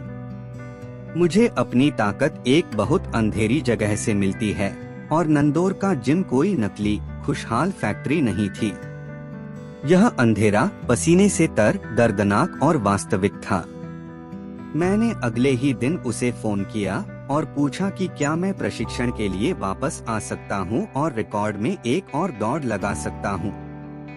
मैंने उसका बहुत सारा समय और ऊर्जा ले ली थी और एक गड़बड़ छोड़ दी थी, इसलिए मुझे नहीं पता था कि वह कैसे प्रतिक्रिया देगा। हाँ कमीने, उन्होंने कहा। चल दर, उनका दोबारा समर्थन पाना बहुत मायने रखता है। एक और सकारात्मक बात यह थी कि मैंने अपनी दूसरी मंदी को कैसे संभाला। ईआर डॉक देखने से पहले ही मैं मैट से बाहर हो चुका था और वापसी की राह पर था। आप यहीं रहना चाहते हैं। आप एक साधारण विफलता को अपने मिशन को पटरी से उतारने नहीं दे सकते, या इसे आपके दिमाग पर इतना हावी नहीं होने दे सकते कि यह आपके मस्तिष्क पर कब्जा कर ले और आपके करीबी लोगों के साथ आपके रिश्तों को खराब कर दे। हर कोई कभी कभी विफल हो जाता है और जीवन को निष्पक्ष नहीं माना जाता है। आपकी हर इच्छा के आगे झुकना तो दूर की बात है। किस्मत एक मनमौजी कुतिया है। यह हमेशा आपके अनुरूप नहीं होगा, इसलिए आप इस विचार में नहीं फंस सकते कि सिर्फ इसलिए कि आपने अपने लिए एक संभावना की कल्पना की है कि आप किसी तरह इसके लायक हैं। आपका हकदार दिमाग मृत वजन है, इसे ढीला काट लें। आप जो सोचते हैं कि आप योग्य हैं, उस पर ध्यान केंद्रित न करें। आप क्या अर्जित करना चाहते हैं, उस पर लक्ष्य रखें। मैंने अपनी असफलताओं के लिए कभी किसी को दोषी नहीं ठहराया और मैंने नैशविले में अपना सिर नहीं झुकाया। मैं विनम्र रहा और अपने हकदार मन को दरकिनार कर दिया, क्योंकि मैं अच्छी तरह से जानता था कि मैंने अपना रिकॉर्ड अर्जित नहीं किया है। स्कोरबोर्ड झूठ नहीं बोलता और मैंने अन्यथा स्वयं को धोखा नहीं दिया। मानो या न मानो, ज्यादातर लोग भ्रम पसंद करते हैं। वे दूसरों को दोष देते हैं या दुर्भाग्य या अराजक परिस्थिति को। मैंने ऐसा नहीं किया जो सकारात्मक था। मैंने हमारे द्वारा उपयोग किए गए अधिकांश उपकरणों को एएआर के सकारात्मक पक्ष पर भी सूचीबद्ध किया है। टेप और चौक ने काम किया, और भले ही बार ने मुझे बहुत परेशान किया, इससे मुझे 700 अतिरिक्त पुलअप भी मिले, इसलिए मैं सही दिशा में जा रहा था। एक और सकारात्मक बात नंदौर के क्रॉसफिट समुदाय का समर्थन था। इतने प्रखर, सम्मानित लोगों से घिरा रहना बहुत अच्छा लगा, लेकिन इस बार मुझे स्वयंसेवकों की संख्या आधी करनी होगी। मैं उस कमरे में यथासंभव कम हलचल चाहता था। सभी फायदों को सूचीबद्ध करने के बाद अब मेरी मानसिकता पर अंकुश लगाने का समय आ गया है। और यदि आप फेस प्लांट के बाद उचित परिश्रम कर रहे हैं, तो आपको वह भी करना चाहिए। इसका मतलब है कि आप अपनी असफलता की तैयारी और कार्यान्वयन के चरणों के दौरान कैसे और क्या सोच रहे थे, इसकी जांच करें। तैयारी के प्रति मेरी प्रतिबद्धता और लड़ाई में दृढ़ संकल्प हमेशा रहेगा। वे डगमगाए नहीं, लेकिन मेरा विश्वास जितना मैं स्वीकार करना चाहता था, उससे कहीं अधिक डगमगा गया था। और जैसे ही मैंने अपने तीसरे दौर की तैयारी की, संदेह से परे जाना अनिवार्य था। यह आसान नहीं था, क्योंकि कई प्रयासों में मेरी दूसरी विफलता के बाद संदेह करने वाले हर जगह ऑनलाइन थे। रिकॉर्ड धारक स्टीफन हाईलैंड मोटी मांसल हथेलियों के साथ हल्का और मकड़ी जैसा मजबूत था। वह पुलअप रिकॉर्ड के लिए एकदम सही बिल्ड था, और हर कोई मुझसे कह रहा था कि मैं बहुत बड़ा था, मेरा रूप बहुत क्रूर था, और इससे पहले कि मैं खुद को और भी बुरी तरह से चोट पहुंचाऊं, मुझे इसके लिए प्रयास करना बंद कर देना चाहिए। उन्होंने उस स्कोरबोर्ड की ओर इशारा किया जो झूठ नहीं बोलता। मैं अभी भी रिकॉर्ड से 800 से अधिक पुलअप दूर था। यह मेरे पहले और दूसरे प्रयास के बीच की तुलना में कहीं अधिक है। उनमें से कुछ ने शुरू से ही भविष्यवाणी की थी कि मेरे हाथ हार मान लेंगे, और जब वह सच्चाई नैशविले में सामने आई तो इसने एक बड़ी मानसिक बाधा उत्पन्न की। मेरे अंदर का एक हिस्सा आश्चर्यचकित था कि क्या वे कमीने सही थे। अगर मैं असंभव को हासिल करने की कोशिश कर रहा था। फिर मैंने उस दिन पीछे से आने वाले एक अंग्रेजी मध्यम दूरी के धावक के बारे में सोचा, रोजर बैनिस्टर। 1950 के दशक में जब बैनिस्टर 4 मिनट की मील तोड़ने की कोशिश कर रहे थे, तो विशेषज्ञों ने उनसे कहा कि यह नहीं किया जा सकता, लेकिन इससे वह नहीं रुके। वह बार बार असफल हुए, लेकिन वे दृढ़ रहे, और जब उन्होंने 6 मई 1954 को 3:59.4 में अपना ऐतिहासिक मील दौड़ाया, तो उन्होंने सिर्फ एक रिकॉर्ड नहीं तोड़ा, उन्होंने इसे संभव साबित करके सभी बाधाओं को तोड़ दिया। 6 सप्ताह बाद उनके रिकॉर्ड को ग्रहण लग गया, और अब तक 1000 से अधिक धावक वह कर चुके हैं, जो कभी मानवीय क्षमता से परे माना जाता था। हम सभी तथाकथित विशेषज्ञों या ऐसे लोगों को जिनके पास किसी दिए गए क्षेत्र में हमसे अधिक अनुभव है, अपनी क्षमता सीमित करने की अनुमति देने के लिए दोषी हैं।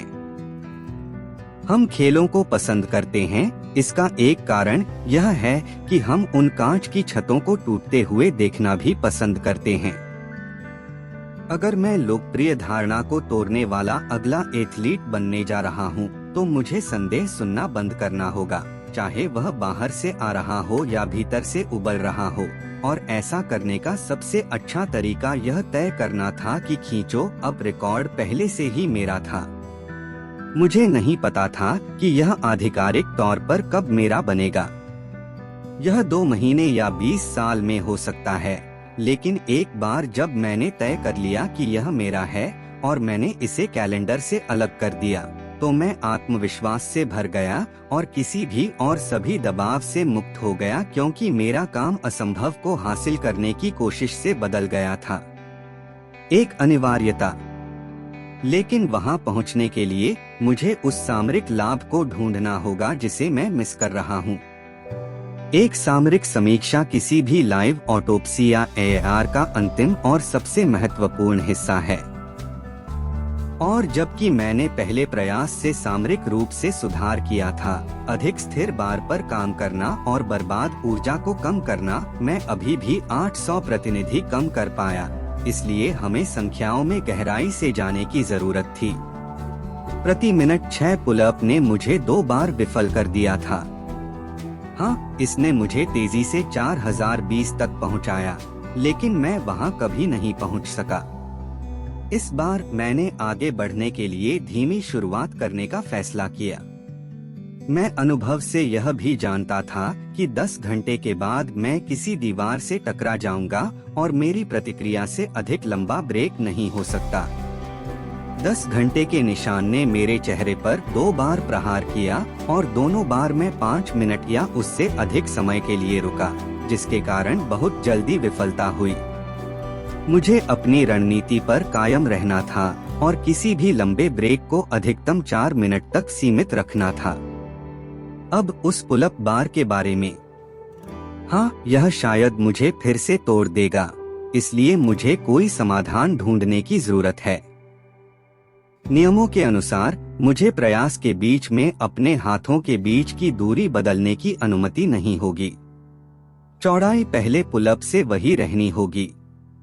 केवल एक चीज जो मैं बदल सकता था वह यह कि मैं अपने हाथों की सुरक्षा कैसे करूंगा। अपने तीसरे प्रयास की तैयारी में मैं सभी विभिन्न प्रकार के दस्तानों के साथ प्रयोग किया। मुझे अपनी हथेलियों की सुरक्षा के लिए कस्टम फोम पैड का उपयोग करने की भी मंजूरी मिल गई। मुझे याद आया कि कुछ सील दोस्त भारी वजन उठाते समय अपने हाथों की सुरक्षा के लिए फोम के गद्दों के टुकड़ों का उपयोग करते थे, और मैंने एक गद्दा कंपनी को मेरे हाथों के लिए कस्टम फिटिंग पैड डिजाइन करने के लिए बुलाया। गिनीज ने उपकरण को मंजूरी दे दी और 19 जनवरी 2013 को सुबह 10 बजे दूसरी बार असफल होने के 2 महीने बाद मैं क्रॉसफिट ब्रेंटवुड हिल्स के बार में वापस आ गया। मैंने 1 मिनट में 5 पुलअप के साथ धीमी और आसान शुरुआत की। मैंने अपने फोम पैड को टेप से नहीं बांधा। मैंने बस उन्हें बार के चारों ओर अपनी जगह पर रखा और वे अच्छी तरह से काम करने लगे। 1 घंटे के भीतर मेरे हाथों के चारों ओर झाग बन गया था, जो उन्हें पिघले हुए लोहे से बचा रहा था, या फिर मुझे ऐसी आशा थी। लगभग 2 घंटे 600 प्रतिनिधि अंक पर मैंने नंदोर को खेलने के लिए कहा। कुछ दूरी तक जाना एक लूप पर। मुझे लगा कि अंदर कुछ क्लिक हुआ है और मैं पूरी तरह से साइबोर्ग में चला गया। मुझे बार पर एक लय मिली और सेट के बीच मैं एक वेट बेंच पर बैठ गया और चाक धूल वाले फर्श को देखता रहा। जैसे ही मैंने अपने मन को आने वाले नरक के लिए तैयार किया, मेरा दृष्टिकोण सुरंग दृष्टि में सिमट गया। जब मेरी हथेली पर पहला छाला खुला तो मुझे पता चल गया कि गंदगी असली होने वाली है। लेकिन इस बार मेरी असफलताओं और फोरेंसिक की बदौलत मैं तैयार था। इसका मतलब यह नहीं है कि मुझे कोई मजा आ रहा था। मैं नहीं था, मैं इसके ऊपर था।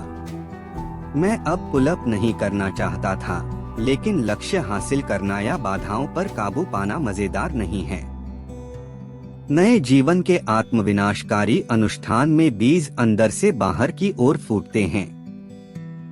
क्या यह जुदाई का मजा जैसा लगता है जैसे यह अच्छा लगता है? मैं उस जिम में खुश होने या वह करने के लिए नहीं था जो मैं करना चाहता था। यदि किसी भी और सभी मानसिक, भावनात्मक और शारीरिक बाधाओं को पार करने के लिए जरूरी है, तो मैं खुद को अंदर से बाहर करने के लिए वहां गया था। 12 घंटों के बाद आखिरकार मैंने 3000 पुलअप लगाए, जो मेरे लिए एक प्रमुख जांच बिंदु था, और मुझे ऐसा लगा जैसे मैं दीवार से टकराकर सिर झुका रहा हूँ। मैं हताश हो गया था, पीड़ा में था, और मेरे हाथ फिर से अलग होने लगे थे। मैं अभी भी रिकॉर्ड से काफी दूर था और मुझे लगा कि कमरे में सभी की निगाहें मुझ पर हैं। उनके साथ विफलता और अपमान का कुचलने वाला बोझ भी आया। अचानक मैं अपने तीसरे नरक सप्ताह के दौरान पिंजरे में वापस आ गया था, एक नए बर्ड एस वर्ग के साथ जुड़ने से पहले अपनी पिंडलियों और टखनों पर टेप लगा रहा था, जिसने सुना था कि यह मेरा आखिरी मौका था। अपने गधे को लाइन में लगाने के लिए पर्याप्त रूप से कमजोर होने के लिए बहुत ताकत की आवश्यकता होती है। जनता और एक ऐसे सपने की दिशा में काम करें जो महसूस हो कि वह दूर जा रहा है। हम सबकी निगाहें हम पर हैं। हमारा परिवार और दोस्त देख रहे हैं, और भले ही आप सकारात्मक लोगों से घिरे हों, उनके पास इस बारे में विचार होंगे कि आप कौन हैं, आप क्या अच्छे हैं और आपको अपनी ऊर्जा कैसे केंद्रित करनी चाहिए। यह बकवास सिर्फ मानव स्वभाव है, और यदि आप उनके दायरे से बाहर निकलने की कोशिश करते हैं तो आपको कुछ अनचाही सलाह मिलेगी जो आपकी आकांक्षाओं को कुचलने का एक तरीका है। यदि आप ऐसा करते हैं, अक्सर हमारे लोग कोई नुकसान नहीं चाहते। हमारी परवाह करने वाला कोई भी व्यक्ति वास्तव में नहीं चाहता कि हमें चोट पहुंचे। वे चाहते हैं कि हम सुरक्षित, आरामदायक और खुश रहें, और हमें अपने टूटे हुए सपनों के टुकड़ों को छानते हुए कालकोठरी में फर्श पर नहीं देखना पड़े। बहुत बुरा। दर्द के उन क्षणों में बहुत संभावनाएं हैं, और यदि आप यह पता लगा लें कि उस चित्र को दोबारा एक साथ कैसे जोड़ा जाए, तो आपको वहां भी बहुत सारी शक्ति मिलेगी। जैसा कि योजना थी, मैंने अपना ब्रेक केवल 4 मिनट का रखा। मेरे हाथों और उन फोम पैड को गद्देदार दस्ताने की एक जोड़ी में भरने के लिए पर्याप्त लंबा। लेकिन जब मैं बार पर वापस आया तो मुझे धीमा और कमजोर महसूस हुआ। नंदोर, उनकी पत्नी और अन्य स्वयंसेवकों ने मेरा संघर्ष देखा, लेकिन उन्होंने मुझे मेरे कान की कलियों को लगाने, रॉकी बाल्बोआ को चैनल करने और एक समय में एक प्रतिनिधि को पीसने के लिए अकेला छोड़ दिया। मैं 1 मिनट में 4 पुलअप से 3 मिनट पर पहुंच गया, और मुझे फिर से अपना साइबोर्ग प्रांस मिल गया। मैं कुरूप हो गया, मैं काला हो गया।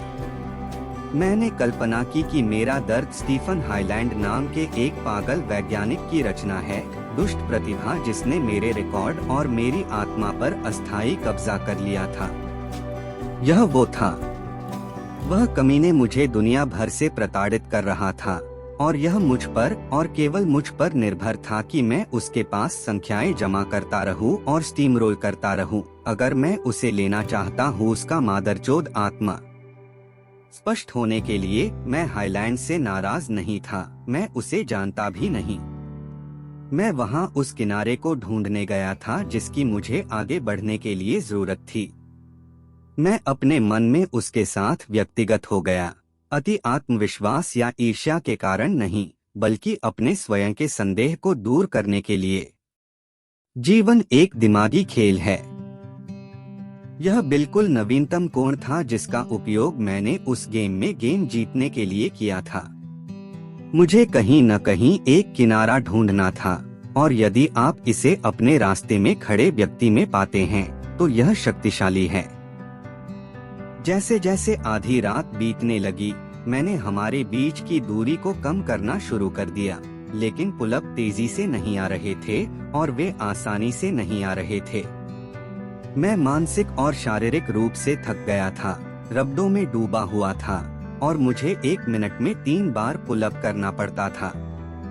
जब मैंने 3800 पुलअप लगाए तो मुझे ऐसा लगा जैसे मैं पहाड़ की चोटी देख सकता हूँ। मैं यह भी जानता था कि एक बार में 3 पुलअप करने से लेकर बिना पुलअप करने तक जाना संभव था। बैडवाटर में ऐसे लोगों की कहानियां हैं जो 129 मील तक पहुंच गए और 135 मील की दौड़ पूरी नहीं कर सके। आप कभी नहीं जानते कि आप अपने 100 तक कब पहुंचेंगे। प्रतिशत और कुल मांसपेशी थकान के बिंदु पर पहुंचे।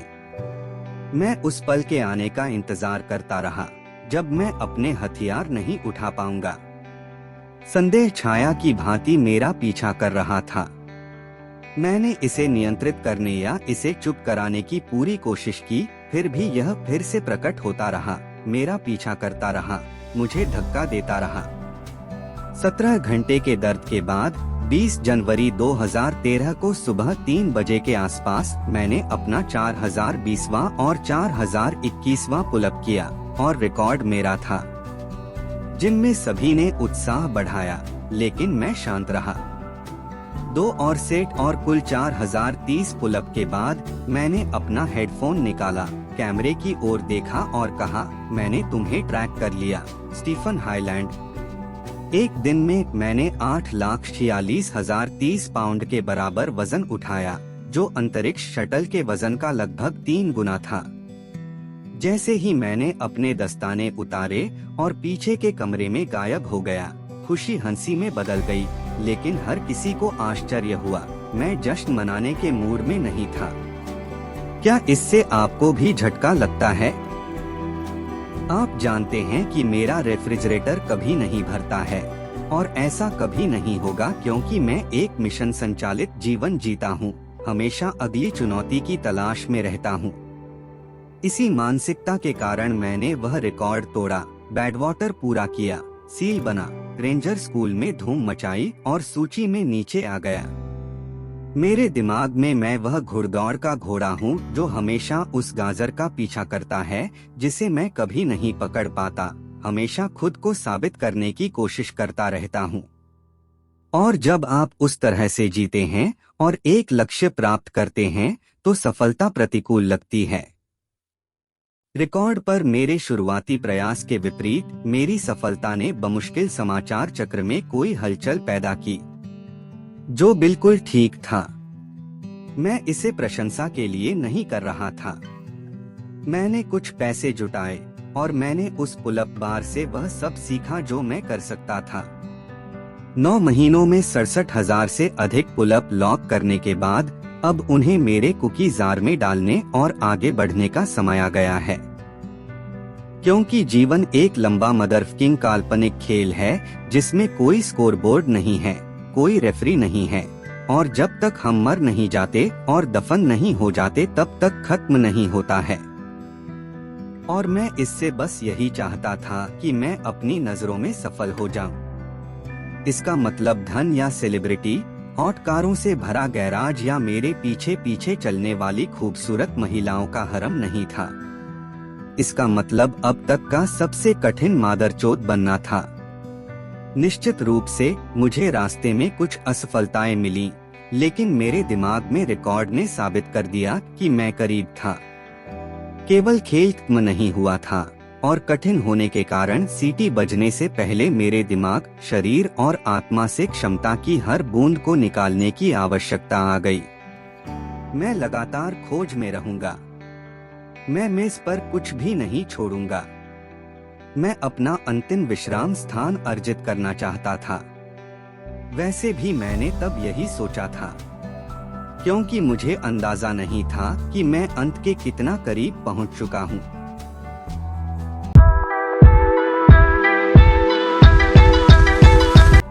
चुनौती 10। अपनी सबसे हाल की और सबसे हृदय विदारक विफलताओं के बारे में सोचें। आखिरी बार उस पत्रिका को तोड़ें। डिजिटल संस्करण को लॉग ऑफ करें और उन्हें लंबे समय तक लिखें। मैं चाहता हूं कि आप इस प्रक्रिया को महसूस करें, क्योंकि आप देर से ही सही अपनी कार्रवाई रिपोर्ट दाखिल करने वाले हैं। सबसे पहले अपनी असफलताओं से लेकर सभी अच्छी चीजें, जो कुछ भी अच्छा हुआ, उसे लिखें। अपने प्रति विस्तृत और उदार बने। बहुत सारी अच्छी चीजें हुई होंगी। यह शायद ही कभी बुरा होता है। फिर ध्यान दें कि आपने अपनी विफलता को कैसे संभाला। क्या इसका असर आपके जीवन और आपके रिश्तों पर पड़ा? ऐसा कैसे?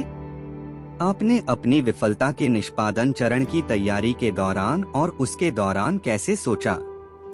आपको यह जानना होगा कि आप प्रत्येक कदम पर कैसे सोच रहे थे, क्योंकि यह सब मानसिकता के बारे में है और यहीं पर अधिकांश लोग चूक जाते हैं। अब वापस जाएं और उन चीजों की एक सूची बनाएं जिन्हें आप ठीक कर सकते हैं। यह नरम या उदार होने का समय नहीं है। पूरी तरह से ईमानदार रहें, उन सभी को लिखें, उनका अध्ययन करें, फिर अपना कैलेंडर देखें और यथाशीघ्र दूसरा प्रयास शेड्यूल करें। यदि असफलता बचपन में हुई थी और आप little league all star game को दोबारा नहीं बना सकते जिसमें आप हार गए थे, मैं अब भी चाहता हूं कि आप वह रिपोर्ट लिखें, क्योंकि आप संभवतः आगे चलकर किसी भी लक्ष्य को प्राप्त करने के लिए उस जानकारी का उपयोग करने में सक्षम होंगे। जैसे ही आप तैयारी करते हैं, उस AAR को अपने पास रखें, अपने जवाबदेही दर्पण से परामर्श लें और सभी आवश्यक समायोजन करें। जब कार्यान्वयन का समय आता है तो कठोर दिमाग की शक्ति, कुकी जार और 40% नियम के बारे में हमने जो कुछ भी सीखा है उसे अपने दिमाग में सबसे आगे रखें। अपनी मानसिकता पर नियंत्रण रखें, अपनी विचार प्रक्रिया पर हावी हों। यह जीवन सब एक दिमाग का खेल है। एहसास है कि इसे अपना बनाओ, और यदि आप फिर से असफल होते हैं तो भाड़ में जाओ, दर्द उठाओ, इन चरणों को दोहराएं और लड़ते रहें। यह सब इसी के बारे में है। सोशल मीडिया पर #CanThirtMe एम्पावरमेंट ऑफ फेल्योर के साथ अपनी तैयारी, प्रशिक्षण और निष्पादन की कहानियां साझा करें।